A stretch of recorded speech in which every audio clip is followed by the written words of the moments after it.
महाराष्ट्र के कोंकण क्षेत्र की लोक कथाओं में एक खौफनाक शैतान का जिक्र मिलता है, मानकापिया, यानी एक ऐसा भूत जिसके पास सिर ही नहीं है।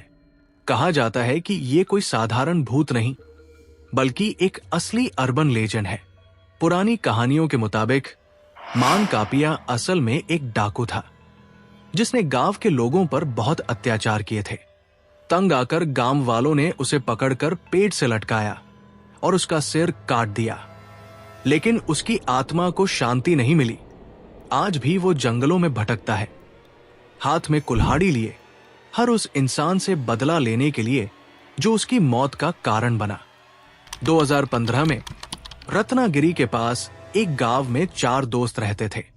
उन्हें फिल्में देखने का बहुत शौक था, लेकिन उनके गांव में कोई थिएटर नहीं था। एक दिन उन्होंने शहर जाकर फिल्म देखने का फैसला किया। जैसे तैसे माता पिता से इजाजत लेकर वो लोग शहर गए और फिल्म देखी। लेकिन जब शो खत्म हुआ, तब तक गांव वापस जाने वाली आखिरी बस छूट चुकी थी। घर वालों की चिंता से बचने के लिए उन्होंने पैदल ही जंगल के रास्ते से गांव लौटने का फैसला किया। जंगल का वो रास्ता शॉर्टकट था, लेकिन सुनसान और डरावना। जैसे जैसे वो लोग चल रहे थे, अचानक एक हलचल की आवाज आई।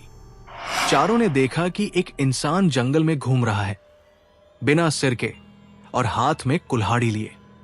वो डर से कांप उठे और पास के पेड़ के पीछे छुप गए। उन्हें मालूम था कि ये वही मानकापिया है, जिसकी कहानियां उन्होंने बचपन में सुनी थी। वो शैतान किसी भी इंसानी आहट को पहचान सकता था। अचानक उसने उनकी मौजूदगी को महसूस किया और कुल्हाड़ी लेकर दौड़ पड़ा। चारों दोस्त अपनी जान बचाने के लिए भागे। किसी तरह 3 लड़के अपने घर पहुंच गए, लेकिन एक लड़का लापता हो गया। अगली सुबह गांव वाले उसकी तलाश में जंगल में निकले, लेकिन उसका कोई सुराग नहीं मिला।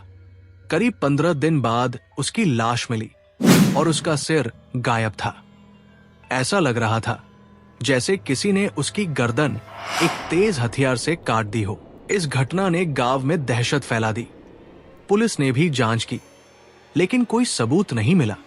कुछ साल बाद मुंबई के दादर इलाके में भी ऐसी ही घटनाएं सामने आईं। लोगों ने दावा किया कि किसी अज्ञात प्राणी ने कई लोगों के सिर काट दिए। पुलिस ने इसे किसी जंगली जानवर का हमला बताया, लेकिन लोग अब भी मानते हैं कि वो कोई जानवर नहीं, बल्कि वही सिरकटा शैतान है, मानकापिया। इस कहानी से हमें ये सीख मिलती है कि ज्यादा बहादुरी दिखाने के चक्कर में कभी कभी हमें ऐसी जगहों पर जाना पड़ता है जहां से लौटना मुमकिन नहीं होता।